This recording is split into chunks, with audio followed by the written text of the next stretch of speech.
in people's lives, there's only maybe half dozen, 7, 8 categories that really matter. Most people, they major in minor things.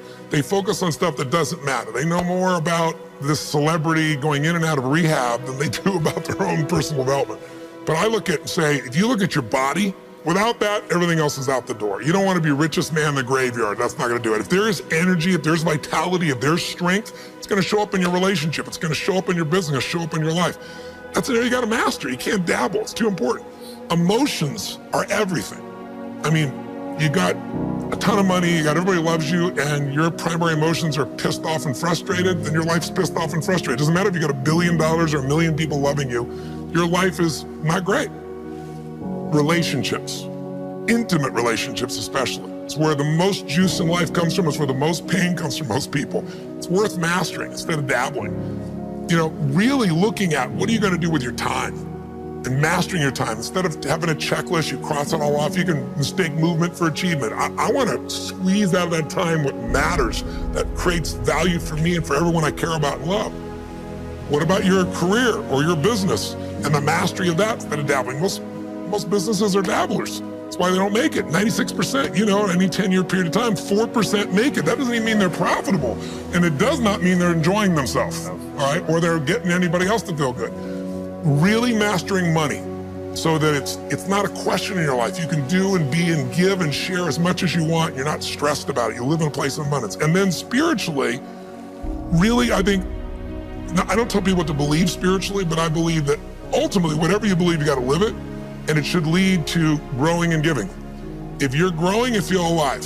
If you're giving, you feel 10 times more alive. And I think if someone can celebrate and give, then that's spiritual state. So to me, those are the areas I look at mastering. Business for sure, but it's the areas of life that matter most. And most of where we spend our time doesn't make people feel fulfilled. That's why the average person is not fit and healthy. The average person is not in a relationship where they have tremendous passion. I'm not a dummy. I'm not a positive thinker. I know the truth. The average person is not successful in business. The average person is not earning what they want to earn. But you know what? Very few people have those things, but a few do. A few are happy, fulfilled, spiritually alive, financially strong, their business is growing, they have passionate love affairs, and I'm obsessed with finding the few who do and find out what they do different and teaching to everybody. Everyone's going to measure themselves differently because everyone values things differently. Some people value success or significance. Some people value love more. Some value just basic levels of certainty. So when I look at the specific metrics, I really look at metrics of what are the things that need to be measured to know if your life is going to work or not. So I look at it as our whole lives are guided moment to moment by the state we're in. Learning how to change your state, not bullshit, not fake, but to go from pissed off, frustrated, freaked out to back in your center or creative or determined or something that's going to move you forward. It's going to create a better quality of life for you and others. That's a critical skill set.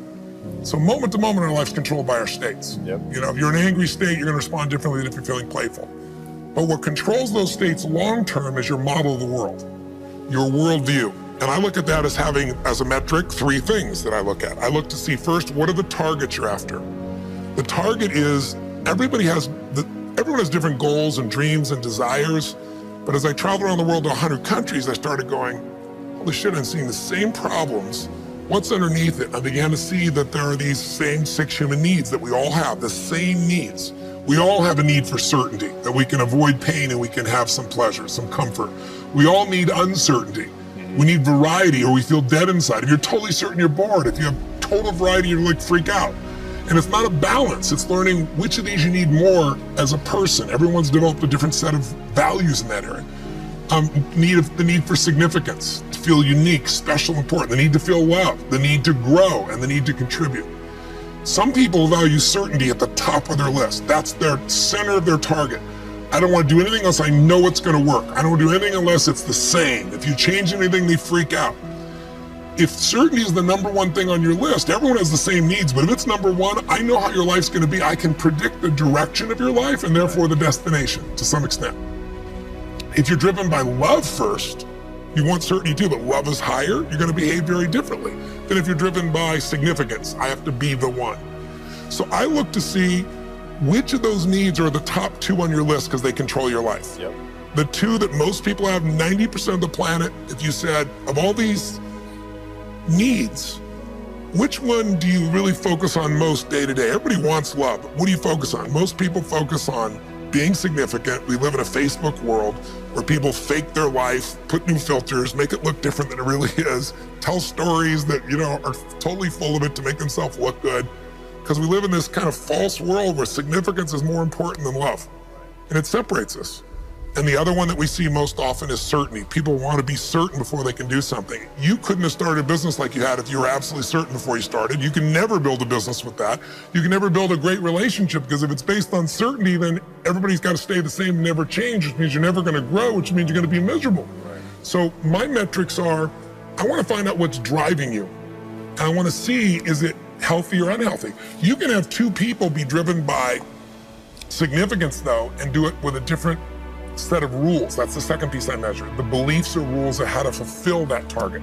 But I want to be more clear about something. An extraordinary life is life on your terms, and there's 2 parts. Part 1 to have an extraordinary life is mastering the skill of the science of achievement. How do I take what I envision and make it real? And how do I do that quicker, faster, better, easier? The ability to manifest what you come up with and make it real, like you've done with your company, yes, that's a skill set. I spend an unbelievable amount of time helping people do it faster, quicker, better, showing them the shortcuts, teaching them the strategies, modeling what works so you can save yourself a decade. But I would submit to you that having done this for 38 years with, 50 million people at this stage, I can tell you that the science of achievement, there are a lot of people that are damn good at that, and they still don't have an extraordinary life. They have an extraordinary life. You see it as extraordinary, but I get the phone call from the multi-billionaire who tells me he wants to do this thing on his business, but what he really find out is he's miserable as hell, and he's hoping somehow I'm gonna rub off on him on that side too. Right. And so I give him what he asked for, the change in his business, but I also give him what he needs, which is the change inside of him. So the second skill is the art of fulfillment. If you want an extraordinary life, you can't just achieve, you gotta be fulfilled. As simplistic as that sounds, but it's an art. It's not a science. Sure. It's a science to making money, come on. Any age, any color, any background, any gender, if you do these things, you'll have an abundance of money. You do these things, you're gonna have too much month at the end of the money. You're gonna have financial stress, right? Body. Everyone's biochemically different, but you and I both know there's fundamental rules, laws. There's a science to the body. You violate that science, you're gonna have disease, you're gonna have low energy. You align with that, you're gonna have an abundance of energy. It's gonna affect everything in your life. It's a science. Fulfillment's not like that. Fulfillment is as different as our human beings. You wanna know what God or the universe likes? Look at the jungle, look at the forest. Right. It's diverse, right? So most people think, well, I want to get that because they've been modeling somebody else, and that might work on how to achieve something. It'll never work for what to fulfill you. How many people you know, like you, got what you thought you wanted and you weren't fulfilled? Right. And that, I always tell people, success without fulfillment is the ultimate failure. The ultimate failure. Because if you go at something and you fail and you're an achiever, you don't fail. You go, I learned something, I'll just try something else. Right. I'm going to still get there. But when you succeed and you're not happy. So a perfect example of this, I mentioned in the seminar you were there because it hit me about a year and a month ago, we lost what I consider a national treasure, Robin Williams. And I asked people, how many love Robin Williams? Everybody raised their hand all around the world, right? He made people laugh, people were touched by him. So how good was he at the science of achievement? I mean, he wanted to be a great comedian, make the whole world laugh, he did. He wanted to have his own TV show, he did. He wanted the #1 show, he did it. He wanted to make movies, he did. He wanted to have an Academy Award for not being funny, dramatic, and he did it, right? He did it, yeah. He said he wanted a beautiful family. He achieved everything, and he hung himself. That's crazy. And I know recently someone's saying, well, he had dementia, he had drug abuse, he had alcohol abuse most of his life because he made everybody happy but whom? Himself. That's the ultimate failure. So if I had no other message to offer your viewers, and you let me give it to them right now, please. I'll tell you what I believe. I believe our lives are controlled by one force, decisions. I certainly believe in force greater than myself, call it God if you will, grace, whatever you want to call it, the universe. But I also believe it gives us choices. And the decisions we make control us much more than the conditions we meet. It's not the conditions, it's your decisions. decisions of what to believe, decisions of what to do, decisions of what to give. I say to people, think about, look back 10 years ago, 5 years ago, 15 years ago, and think of a decision you made that if you would have made a different decision, you'd have a totally different life today. Better or worse, I don't know, but totally different. The most important decision you can make above any on the face of the earth is deciding that no matter what happens in your life, no matter what happens, you're gonna live in a beautiful state. The decision to say, I am not gonna suffer, that if suffering arises, pain's one thing, suffering's another. Suffering is when you're like, suffering could be worry, it could be anger, it could be frustration. It's anything that takes you out of a beautiful state. And here's what people don't get. You can end suffering by stop focusing on yourself and focus on something you want to serve greater than yourself. Your children, your wife, your mission, your life. You can get out of it in an instant because the nature of the human mind is to constantly compare things. Your mind, your brain is a 2 million year old device, and it is not designed to make you happy. It's designed to make you survive. Right. And that's why it's always looking for what's wrong. But it used to be what's wrong, a saber-toothed tiger, so I can protect myself. Now people are worried about what people think about them, or do they have enough money when 2/3 of the planet lives on $2 a day, and you're making $38,000, you're rich. The poorest of the poor in our country are considered rich. I'm not saying they should stay that way. Right. But you can only build on success. My goal would have you consider something. Life is short.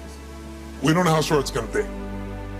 But if you only had a week to live, I bet you wouldn't allow yourself to suffer over a little crap that makes you crazy normally. I think you would probably spend time with those you love, you would do what you love, you'd take awe in a sunset, you'd smell the air, you would take in everything in those final moments that you possibly do. So my thing is, why wait? Right. Why wait? Why not just decide that if I start to suffer, I know the solution, because suffering is me obsessing about me.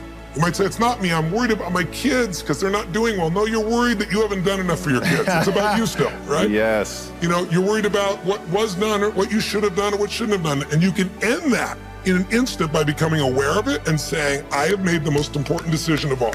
Right. I'm gonna live in a beautiful state. Because here's what's gonna happen. Anybody watching, you may lose a family member, you probably will. Somebody may get cancer. Your business the government might change the rules. They might change things radically that you can't even do anything about it. You might go bankrupt. You might get divorced. I'm not saying anybody will, but no one knows what's gonna really happen in your life. Life's full of uncertainty, but here's what you can know. You can decide that no matter what happens, you could have a great time. If somebody like Viktor Frankl can be locked up in Auschwitz and come out of that and experience finding joy in the middle of Auschwitz, then human beings have a capacity they've undersold themselves on. We think that the outside world determines how we feel. If people have to behave a certain way, if your husband or your wife or your kids or your coworkers or whoever, your boss, has to behave a certain way for you to be happy, and if they don't, you're unhappy, then you're always gonna be unhappy, because the more people around you, the more they're gonna change that, because they're all human, right? My invitation is, as great as it is to achieve, more important to enjoy. Right. And if you can enjoy every moment in that state, when you're feeling loving and playful and passionate and curious and awe, you treat other people 100 times better than when you're feeling frustrated, pissed off, overwhelmed, worried, stressed, or feeling sorry for yourself. Right. You're gonna be a better parent, you're gonna be a better lover, you're gonna be a better business person, you're gonna have a better life. So my soliloquy is, decide. Decide today.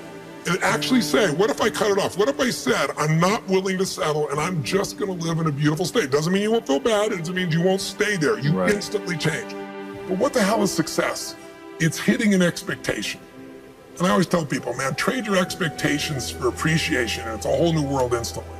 If you can appreciate this moment, if you can't find ecstasy in this moment, in a conversation with a friend and looking in your wife's eyes, being with your children, going on a run, if you can't find ecstasy now, I'm here to tell you, more money, more people, more love, more business, more anything is not gonna give you more ecstasy. If you can't do it here now, you're not gonna do it there when you got more. So why not do it now and have a rich life right now? I tell people, money, that's one thing. Like having financial abundance, there's skills, that's a science.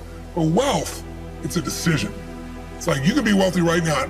I live in Fiji a good portion of the time. There are these villagers there. They're the richest people I know. They're happy, they laugh, they love, they don't give a damn about the economics. Other people say they're poor. When I first went there, I was trying to do things for them. They're like, what are you talking about? I'm so happy.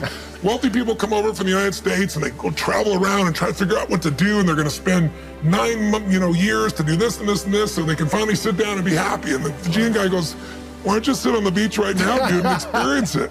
Why spend the 9 years? Why not have it now? That's my invitation.